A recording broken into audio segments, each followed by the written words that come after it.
Obama wants to have fast-track authority to forge a vast new trade deal with Asia. It's known as the Trans-Pacific Partnership.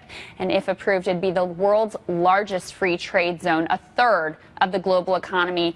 What's being described as NAFTA on steroids. Democrats are worried that such a trade deal could lead to more outsourcing and gut labor and environmental standards. But the president wants the power to negotiate this sweeping deal all on his own and only allow members of Congress an up or down vote. Still with me now is American businessman and media executive Leo Hindery.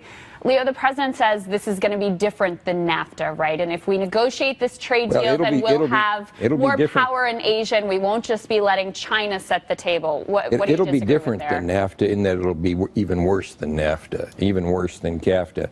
Since 1985, Crystal, we've had 14 trade agreements, both multilateral and unilateral, bilateral. And 13 of those 14 have failed to meet every promise and every expectation. Why don't we learn then? Well, because this one, like the other trade agreements, is driven by multinational corporations that wouldn't mind offshoring even more American jobs to Asia and other jurisdictions. The tragedy of this agreement is trying to have one size fits all. At the very bottom of this trade agreement is the country of Brunei, a little oil-producing sultanate in the Pacific Ocean.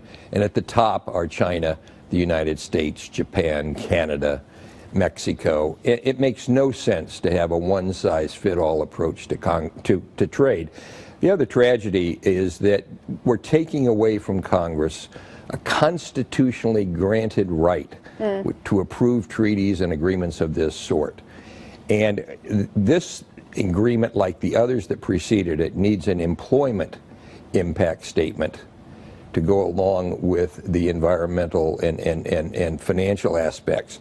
And you would find in this agreement that clearly, indisputably, several million more American jobs will be lost to Asia if this agreement is passed. Now, if you're the company that would like to ship those jobs overseas to a lesser wage base, you think that's a good outcome. As an American citizen, you'd have to think it's deplorable. Now, the president, he's not up for re-election, right? He doesn't have to raise money for another campaign. So in theory, he could do whatever he wants here. And he's a thoughtful guy, and he seems to care about income inequality. So why is he going forward with this when we've seen time and time again in the past that these deals are bad for workers and exacerbate income inequality? Well, he talks about income inequality. If he cared about it, he wouldn't do this agreement. This agreement was conceived under Bob Rubin's auspices and Larry Summers at the onset of his administration, multilateralists, both of them, who believe in this kind of agreement. They're the ones who opened up China without protections for American workers. They're the ones who've entered into agreements in the past, like NAFTA, like CAFTA, that have left us again bereft of manufacturing jobs.